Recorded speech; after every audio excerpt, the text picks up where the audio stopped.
안녕하세요, 사모님들 반갑습니다. 오늘부터 성경적 가정 세우기를 시작합니다. 이 다음 과목이 성경적 자녀 양육이기 때문에 이번 과목에서는 가정, 특히 부부관계에 조금 더 초점을 맞추겠습니다.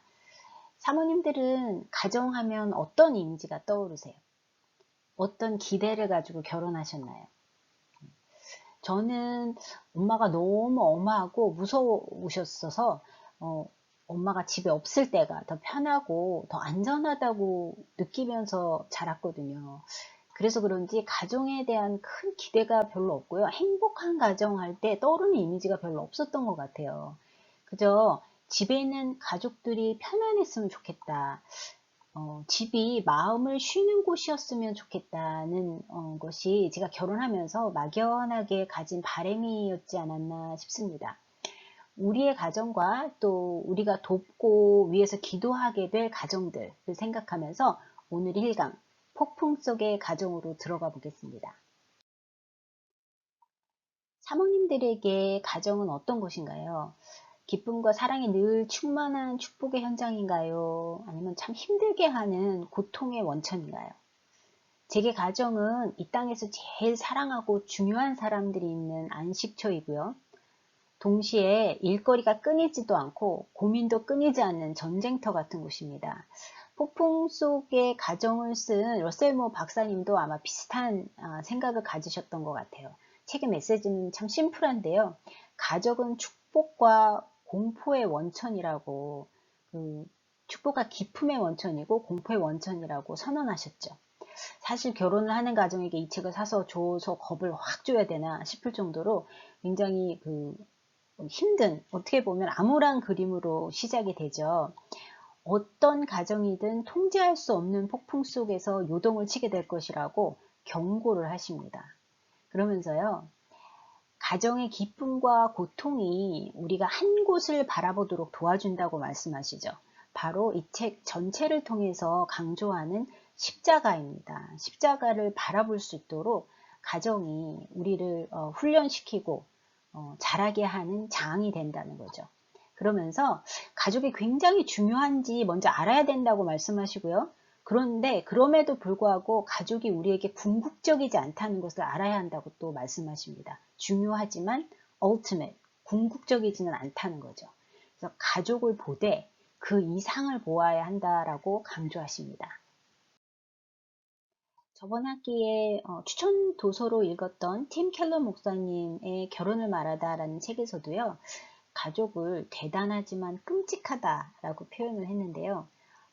여러 가지 통계에 대해서 또 설명을 하십니다. 저희 책에도 조금 나와 있는데, 가족에 대해서는 굉장히 상반된 여러 가지 연구 결과들이 있습니다. 자녀가 없는 사람보다는 있는 사람이 더 행복하다고 그러고요. 독신보다는 기혼자가 더 행복하다는 많은 연구 결과들이 있죠. 그런데 자녀가 있는 사람이 더 우울하다는 연구 결과도 있어요. 상반된 거죠. 그리고 결혼을 한 사람이 걱정과 후회가 더 많다는 연구들도 있습니다. 과연 결혼을 해야 될까요? 말아야 될까요? 1960년대는 성인 중에서 72%가 결혼을 했죠. 한 3분의 2가 결혼한 거죠. 3분의 2가 넘게. 그죠? 그런데 2008년에서는 성인 중에 50%, 지금은 아마 조금 더 줄지 않았나 이런 생각이 드는데요. 반 혹은 반이 조금 안 되게 결혼을 하고 있습니다. 결혼의 수가 줄어들고 있다는 얘기죠. 그리고 제가 실제로 상담소에서 보면 제가 이제 저임금층이 사는 지역에서 상담을 많이 했는데 실제로 피부로 느낀 것은 결혼이 아니라 동거를 하는 비율이 엄청나게 많아지고 있다는 거예요. 네, 여기서도 지금 25세에서 39세 사이 여성의 4분의 1이 동거를 선택한다는 거죠. 결혼이 아니라. 그래서 오시는 분들 중에, 상담을 오시는 분들 중에 보니까 아내, 남편이라고 자기와 함께 사는 사람을 소개하는 사람은 많지 않아요. 굉장히 적은 비율이라고 제가 느꼈습니다. 아내, 남편이 아니라 보통 파트너라고 그러고요. 피앙세라고 이야기를 하죠. 그래서 같이 살고 있는 사람은 그렇게 아니면 여자친구, 남자친구 이렇게 부르는 경우가 굉장히 많이 있습니다. 그리고 최근에 그 버지니아에 있는 고등학생들을 연구한 결과를 보니까 3분의 1 정도가 결혼이 유익하다, 베네피셔하다 이렇게 답을 했어요. 그 이야기는 3분의 2가 결혼이 유익하지 않다라고 답을 했다는 얘기죠. 네, 결혼을 해야 소용없다, 좋을 게 없다 이런 생각이 우리 어린 친구들에게 번져가고 있다는 이야기입니다. 이렇게 결혼이나 가정에 대한 시각들이 점점 부정적이 되어 간다는 생각을 하게 되는데요. 어, 개인적인 경험이라는 왜곡된 렌즈로 결혼을 바라보기 때문에 더욱 그렇습니다. 굉장히 성숙하고 화목한 부모를 가진 가정에서 성장한 케이스에는 사실은 다 좋을 것 같은데 어떻게 보면 결혼을 너무 쉽게 보는 경향이 있을 수도 있습니다. 제 남편도 부모님들께서 소리 높여서 싸우는 걸 한 번도 본 적이 없다는데요. 저는 속으로 그게 가능해? 이러죠. 아버지께서 그 학교 선생님이셨는데 저희 어머님께서 아들 넷을 손빨래하고 농사지어가 짓고 이러면서 키우시면서요. 매 끼니를 아버님을 위해서 불을 떼서 새로 밥을 하셨다고 그러더라고요. 그 시골에서. 그래서 제 남편이 그래요. 자기도 그렇게 살 줄 알았답니다. 이후에 제 남편의 삶이 어떻게 바뀌었는지는 여러분의 상상에 맡기겠습니다. 어, 이렇게 화목한 부모를 가진 가정에서 자란 경우도 다 좋은 것만은 아닌데요. 불행했던 가정에서 성장한 경우는 더 힘들겠죠. 지나치게 경계하고요. 굉장히 비관적인 결혼관을 가지고 있을 수 있습니다. 그래서 조금만 남편이 화를 내거나 아내가 잔소리를 하거나 이러면 그러면 그렇지. 너가 다를 게 뭐 있나 이렇게 탄식하고 금방 포기해 버릴 수도 있다는 얘기죠. 저도 사실 아주 자주는 아니었지만 부모님이 굉장히 심하게 싸우는 것을 보고 자랐는데요. 엄마 눈에 멍자국이나 아빠 얼굴에 손톱 자국을 본 기억이 있습니다.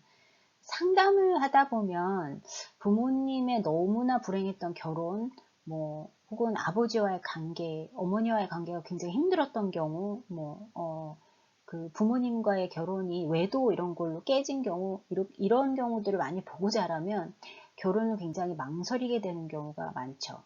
그래서 원가족 이야기가 상담을 하다 보면 나오는데 가끔씩 이 친구는 결혼을 하기가 정말 쉽지 않겠구나 싶을 정도로 그 상처와 분노가 굉장히 깊은 친구들을 봅니다. 그래서 우리에게 진리의 기초가 없다면 우리의 왜곡된 렌즈만으로 경험만으로 결혼을 바라보게 된다면 아무래도 이 결혼을 향해서 그릇된 마음가짐을 가질 수밖에 없겠죠. 말씀이 없다면. 그렇죠? 남자들이 요즘에 결혼에 헌신하기를 두려워한다는 이야기들을 많이 하죠. 한국도 비혼 시대라고 많이 하더라고요. 결혼 자체를 굉장히 부담스럽고 원하지 않는다는 겁니다. 가족을 먹여 살려야 한다는 것 자체가 굉장히 부담이죠. 남자들에게. 그죠? 그래서 일하는 여자를 원하는 경우가 굉장히 많죠. 여성들도 남편이나 아이들 위해서 내 커리어를 희생한다는 거 굉장히 큰 부담입니다. 결혼하면 얼마나 많은 것이 변합니까? 삶이 완전히 뒤바뀌죠. 남자들이 이제 취미 생활 많이 하는데요. 청년 때 이것이 이어지기가 쉽지가 않습니다. 친구들하고 테니스 치고 산과 바다로 놀러 다니고 밤새 게임하고 이런 취미를 가졌던 남자들이 결혼하고 애 낳고 이러면 그런 취미 대신에 키즈 카페에 가야 됩니다. 네, 아이들하고 놀아줘야 됩니다. 시간 나면. 전에는 TV하고 컴퓨터만 있으면 그 살림 끝이죠. 세상을 다 가진 것 같았죠. 그런데 결혼하면 어떻습니까? 챙겨야 될 거 많습니다. TV하고 컴퓨터 말고도. 가구를 왜 사야 되는지 전혀 모르던 사람이 가구도 사러 다녀야 되고 그렇죠. 이사할 때도 전에는 차 한 대에 친구 한 명으로 1시간이면 다 끝나는데 그 사정이 완전히 바뀝니다. 그래서 게임 살 때도 결혼하면 몰래 사야 되죠. 일하고 들어와서 설거지하고 애들 시켜 재우고 온갖 아양을 떨어야 친구들하고 나가서 놀다 오라는 허락이 겨우 떨어집니다. 여자들은 어떤가요? 여러분도 아시죠? 잘. 그렇게 힘들어 했던 공부, 직장, 이런 것들이 결혼하고 아이들을 낳고 계속 유지해 나간다는 것이 그 자체가 쉽지가 않습니다. 몸도 망가지고 머리도 나빠지죠. 애 하나 낳을 때마다 그 뇌세포가 수도 없이 죽는 것 같죠. 이렇게 희생해서 키운 아이들도 머리 좀 크면 말 안 듣고요. 남편은 결혼한 순간부터 말 안 듣습니다. 이런 변화들이 부담스럽고 힘이 든다는 생각을 하면서 왜 굳이 결혼을 해야 하지? 이런 이유를 찾지 못하죠. 우리 젊은이들이요. 하지만 결혼이 주는 유익들은 생각보다 굉장히 많은데요. 그 통계가 그 결혼을 말하다라는 책이 조금 더 자세히 설명이 돼 있죠. 혼전 동거 커플이 결혼 뒤에 이혼할 확률이 사실 더 높답니다. 그러니까 요즘에 그냥 같이 바로 동거를 시작하는 커플들이 나중에 이혼할 확률이, 동거를 하다가 결혼을 한 경우에 이혼 확률이 더 높다는 거죠.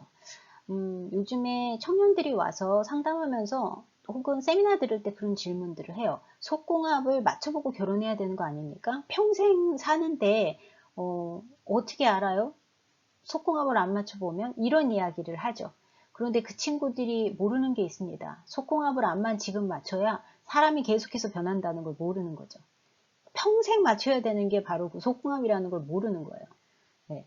그리고 그 이혼 커플 중에 고등학교 중퇴 그리고 임신해서 사고 쳐서 결혼한 커플이 사실 굉장히 높습니다. 그래서 일찍 너무 어릴 때 실수해서 아이를 갖거나 이러면서 결혼을 한 경우에 그 이혼율이 상당히 비율적으로 굉장히 높다는 거죠. 그런데 교육을 마치고 뭐 대학을 졸업하든지 고등학교를 졸업하든지 그리고 적절한 수입이 있으면서 온전한 가정에서 조금 안정적인 가정에서 성장하고요. 신앙이 있고 그 다음에 25세 이후에 결혼해서 아기를 낳은 부부들의 이혼율은 확 떨어집니다.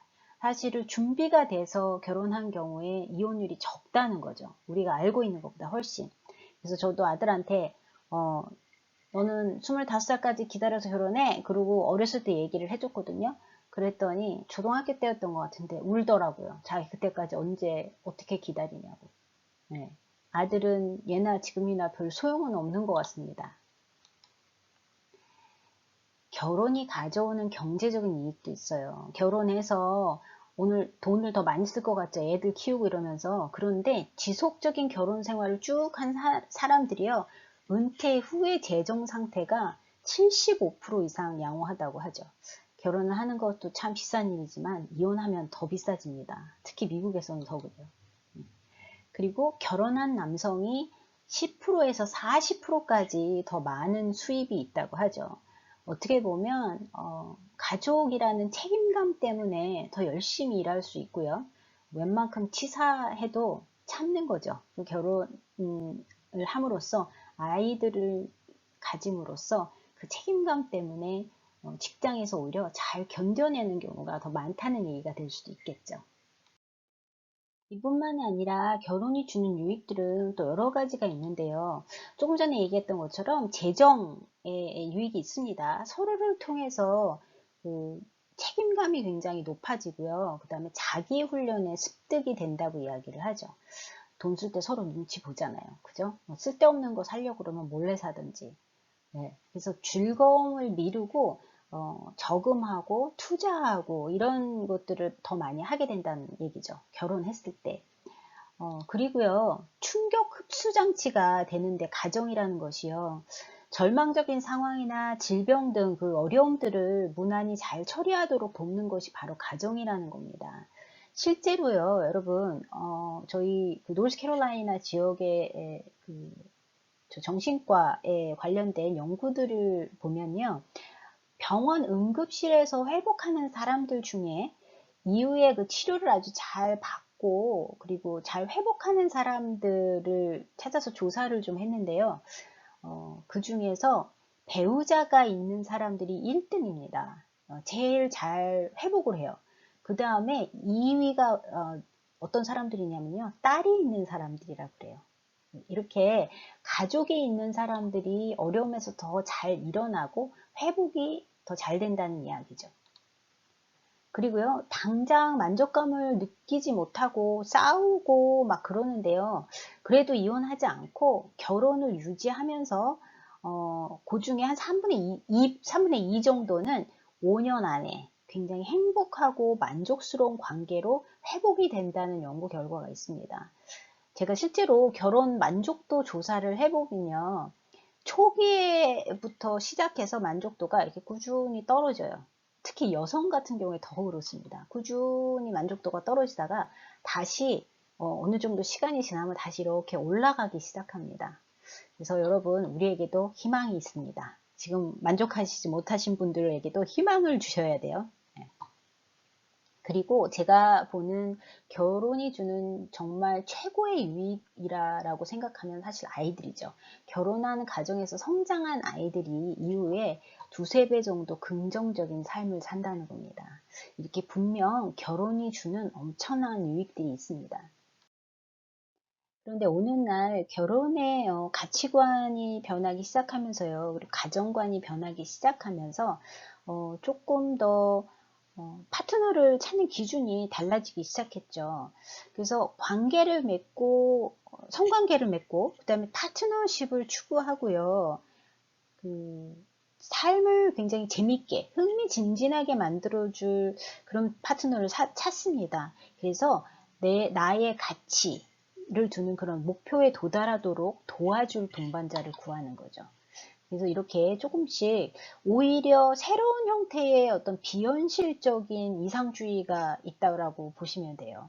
양쪽 당사자의 개인적인 만족을 추구하기 때문에 어떻게 보면 한시적인 성적 계약이라고도 볼 수 있겠죠. 그래서 결혼이요, 개인의 목표와 만족을 위한 수단이 됩니다. 그리고 계약이 되고요. 자아 현실을 이루기 위한 하나의 방편이 되게 된 거죠. 사실 이것이 상대방의 배우자에게는 굉장히 치명적인 부담이 아닐 수가 없습니다.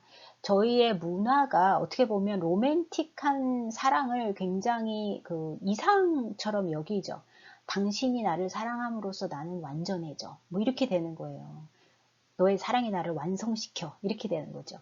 예, 그럼 여러분 연애할 때 그런 이야기 한번 들어보신 적 있나요? 아니면 이런 기분 느껴보신 적 있으세요? 모든 상처가 다 사라지는 거예요. 그 사람이 나를 사랑해 줌으로써 마치 다시 태어나는 것 같은 그런 느낌을 갖게 되죠. 네, 그러면서 어떻게 보면 이 로맨틱한 러브가 마치 마약처럼 작용을 하는 경우가 있는데요. 이건 실제로 효과적인 것이 아닙니다. 왜냐하면 상대방의 사랑하는 어떤 사람을 통해서 저희가 완성되는 것이 아니기 때문에 그렇죠. It doesn't work that way. 그죠? 그래서 저희는 예수님의 사랑으로만 완성이 됩니다. 예수님의 사랑을 위해서 창조된 존재잖아요. 그렇죠? 근데 요즘은요, 젊은이들이 그런 이야기를 합니다. 손볼 데 거의 없고요. 네, 다 갖춰주고 있어야 되죠. 그죠? 스펙도 있어야 되고. 그리고 나에게 아무것도 요구하지 않는, 생각보다 많은 남자들이 이런 얘기해요. 아무것도 요구하지 않고 그냥 무조건 받아주는, 다 용납해주는 파트너가 꼭 필요하다. 이렇게 이야기를 하죠. 나를 고치려 들지 않는 여자가 이상형이라고도 많이 얘기합니다. 이 모습 이대로 쭉 살 수 있도록 해주는 여자. 그런 여자를 원하는 거죠. 제가 얼마 전에 대학교를 다니는 청년들하고 이야기를 해본 적이 있는데요. 기숙사 이제 나와서 지들끼리 뭐 아파트 구하고 룸메이트 구하고 뭐 이런 이야기를 이렇게 조금 하고 물어보고 이런 그런 적이 있었어요. 그때 제가 여러 명이 살면 화장실 청소는 돌아가면서 하니? 그리고 물어봤어요. 뭐라고 대답했을까요? 네, 대답을 못합니다. 왜냐면 언제 청소했는지 기억이 없는 겁니다. 이렇게 화장실 청소 안 하고 그냥 6개월, 1년씩 그냥 사는 거예요. 이런 애들 그냥 하나도 손보지 않고 그냥 살아줄 여자가 필요한 겁니다. 결혼을 하려면. 그런데 여자친구 만나면 어떻게 되나요? 일단 뭐 화장실은 문제치고 옷 입는 거부터 마음에 안 들어 합니다. 머리 가르마도 마음에 안 들어하죠. 2대 8 이런 거 다 안 됩니다. 그죠? 결혼하면 옷 입는 것만 문제가 아닙니다. 옷 벗는 거는 더 문제입니다. 양말만 잘못 벗어나도 혼나죠. 그렇죠? 우리 자매들 이야기를 들으면요. 자기만 사랑해주는 남자들 찾습니다. 그런 이야기 하잖아요. 그러면 어떤 청년은 그렇게 얘기하더라고요.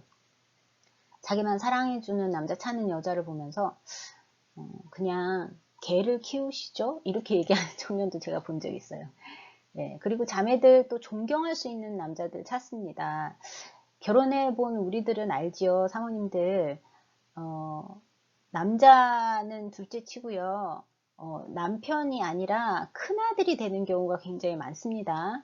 지 애랑도 싸웁니다. 먹는 거 가지고 싸우고요. 게임도 절대 안 줘줍니다. 목사도 소용없습니다. 우리가 애한테만 신경 쓰는 것 같고 애 음식 먼저 챙기고 막 이러면요. 엄청 섭섭해하고 심통 부립니다. 지가 같이 해줘도 모자랄 판에 옆에서 질투하죠. 그렇죠?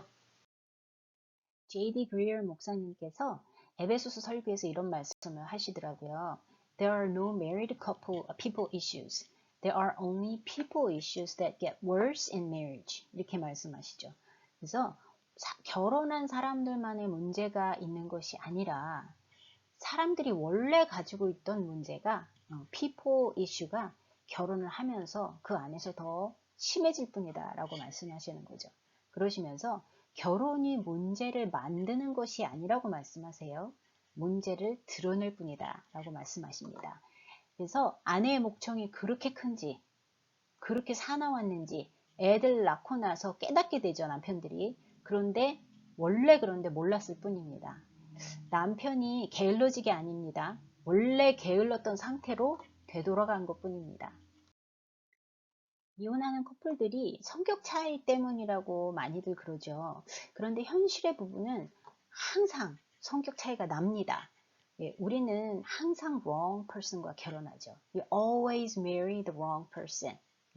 왜냐하면 우리 모두가 다 broken person, 죄인이기 때문에 그렇습니다. 잠깐 눈에 뭐가 씌어서 못 보거나 착각했을 뿐입니다. 그래서 J.D. Greer 목사님은요, 행복한 결혼을 만드는 것은 얼마나 서로 잘 맞느냐가 아니라고 말씀하세요. 뭐 성격이 맞고 뭐가 맞고 배경이 맞고 이런 게 아니라는 거죠. 행복한 결혼을 만드는 것은 은혜뿐이다 라고 말씀하십니다. 은혜와 용서가 매일 필요한 결혼은요, 배우자가 엄청 잘못했을 때만 해당되는 것이 아닙니다. 그냥 남편이 남자라는 거 하나만으로도 용서해야 할 일이 수도 없이 생깁니다. 일단 그놈의 뇌 구조부터 용서해야 되죠. 예. 은혜가 아니면 같이 살아줄 수가 없습니다. 그래서 결혼의 포인트는 완벽한 로맨스를 찾아서 당신을 행복하기 위한 것이 아니죠. 행복하게 하기 위한 것이 아닙니다. 예수님처럼 사랑할 수 있도록 우리 스스로를 가르침으로써 거룩해지는데 그 결혼의 포인트가 있습니다. 사실 결혼에 관한 책을 쓴 수많은 저자들이 결혼이 얼마나 쉽지 않은 여정인지에 대해서 동의합니다. 팀 켈러 목사님도 마찬가지죠. 결혼은 영광스럽지만 고단한 과정이다 라고 말씀하셨고요. 동화 속 이야기 같은 결혼은 없다. 그러나 결혼보다 더 위대하고 중요한 인간관계는 없다라고 단언하십니다. 배우자를 알고 사랑하는 것이 꼭 하나님을 아는 것과 마찬가지로 굉장히 쉽지 않고 고통스러운 과정이지만요. 그만큼 굉장히 보람있고 경이로운 일이다라고 말씀하시죠. 그러면서 성경이 창세기의 결혼으로 시작해서요. 아담과 하와로 시작해서 계시록의 결혼, 그리스도와 교회의 연합으로 끝난다는 사실을 이야기하시면서요. 결혼이 하나님의 아이디어라고 말씀하십니다. 그래서 결혼의 개념과 뿌리가 하나님께 있으니까 주님이 결혼을 어떻게 설계하셨는지 알려주는 성경 말씀이 결혼에서 가장 중요하겠죠. 러셀 무어 교수님은요. 가정을 영적 전쟁터라고 불렀는데요. 제일 먼저 우리가 가정 안에서는 이미지 유지가 불가능하기 때문에 그렇습니다. 우리 자신이 정말 누구인지 다 드러나는 곳이 바로 가정이죠. 허식과 가면 이런 거 다 소용없습니다. 우리의 민낯을 보게 되는 장소가 바로 가정이죠. 저도 이제 큰아이가 일어나면 꼭 성경부터 먼저 읽게 시켰거든요. 굉장히 어렸을 때부터. 근데 조금 크니까 바로 물어보더라고요. 엄마는 왜 일어나서 성경부터 안 읽어? 이러죠. 그때는 야, 네 밥 해주느라 그런다. 이렇게 당당하게 말은 하지만 사실 속으로 엄청 찔렸습니다. 남편이 또 애한테 야, 너 나중에 연애할 때 아빠 허락받고 뽀뽀해? 이렇게 얘기했거든요. 근데 머리 조금 크니까 바로 질문하더라고요. 아빠도 엄마, 할머니, 할아버지한테 허락받았어? 엄마한테 뽀뽀할 때? 이렇게 물어보더라고요. 불행하게도 가족에겐 거짓말이 안 됩니다. 그래서 어떨 때는요, 우리가 아무리 좋은 부모라고 해도 사실은 굉장히 수치와 굴욕감을 주는 경우가 있죠. 자녀의 양육 자체가 우리의 치부를 드러냅니다. 아이가요, 성질 더러운 건요, 대부분 지 애비 닮아서 그러죠. 그죠? 그나마 애들이 좀 예쁘게 생긴 건 다 제 덕분입니다. 그치만 우리는 알죠. 누구 닮아서 애들이 저러는지. 그래서 우리의 가면을 벗기는 것이 바로 가족인데요. 제가 얼마 전에 유튜브에서 꼬맹이한테 야, 너 나중에 뭐 되고 싶어? 라고 질문하면서 찍은 비디오를 하나 봤거든요. 그랬더니 걔가 그러더라고요. 엄마 될래나 엄마 될 거야. 그러더라고요. 왜? 그랬더니 사람들한테 이래라 저래라 할 수 있잖아. 이러더라고요. 아이들이 다 따라합니다. 네. 가족이 영적 전쟁터이고 참 고통스러운 것은요, 사실은 예측 불가능하다는 것 때문에 그렇습니다.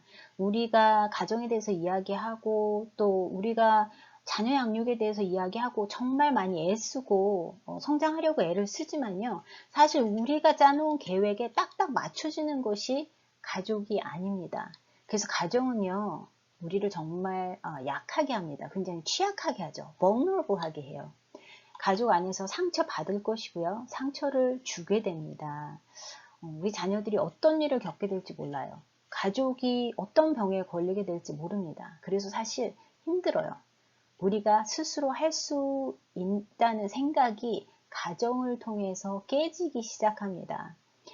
아마 이런 일들이 없다면요, 하나님께 우리는 도움을 구하지 않을지도 몰라요.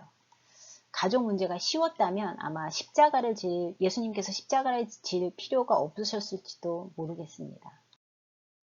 그렇다면 폭풍 속에 있는 가정들에게 희망이 있을까요? 그 십자가에 답이 있습니다. 가족은 말이나 병거가 아니라 하나님의 성령으로 싸우도록 우리를 작게 만드시는 하나님의 방법이기 때문에 그렇습니다.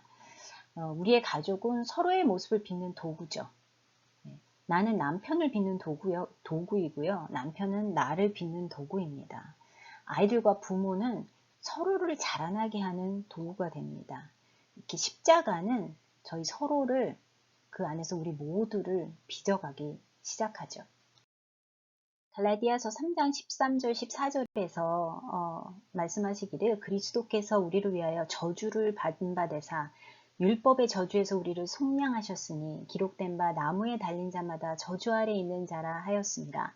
이는 그리스도 예수 안에서 아브라함의 복이 이방인에게 미치게 하고 또 우리로 하여금 믿음으로 말미암아 성령의 약속을 받게 하려 함이라 라고 말씀하셨는데요. 예수님께서는 그 저주의 십자가를 저희를 위해서 짊어지셨습니다. 조롱받고 찢기시면서 그 아픔을 아무 말 없이 견디셨죠. 그리고 우리를 사셔서 하나님과 그 관계를 회복시키셨습니다. 구원의 통로가 되셨죠. 그래서 이 십자가에는 저주와 축복이 공존합니다. 이 십자가의 그림자가 바로 결혼입니다. 가정입니다. 여러분, C.S. 루이스는 이야기하기를 Think of the marriage like a ray of sunshine 이라고 이야기를 해요. 결혼이 해 자체가 아니라는 겁니다. 해에서 나오는 한 가닥의 광선 같은 거라는 거죠. 해가 어떤지를 말해주는 한 가닥의 빛 같은 것이라는 겁니다. 그래서 결혼을 higher reality의 sign과 shadow라고 이야기를 했어요. 무슨 얘기냐면 결혼이 바로 우리가 앞으로 만나게 될 현실, 천국의 현실, 예수님과의 연합 이런 것에 하나의 사인이고 그림자가 된다는 겁니다. 그래서 결혼은 여러분 굉장히 중요합니다. 그런데 결혼이 궁극적인 것은 아닙니다. 궁극적인 것은 마지막 때에 우리 그리스도와 우리의 연합으로 끝나는 바로 그것이죠. 그것이 우리의 이야기의 마지막입니다. 근데 그것을 조금 맛보게 해주는 진짜 그림의 밑그림 같은 그림자 같은 겁니다. 그래서 가정이 십자가의 복음을 가장 절실하게 체험하게 해주는 통로가 되는 것이죠. 그 아픔과 그 영광의 여정으로, 가정이라는 여정으로 여러분을 초대합니다.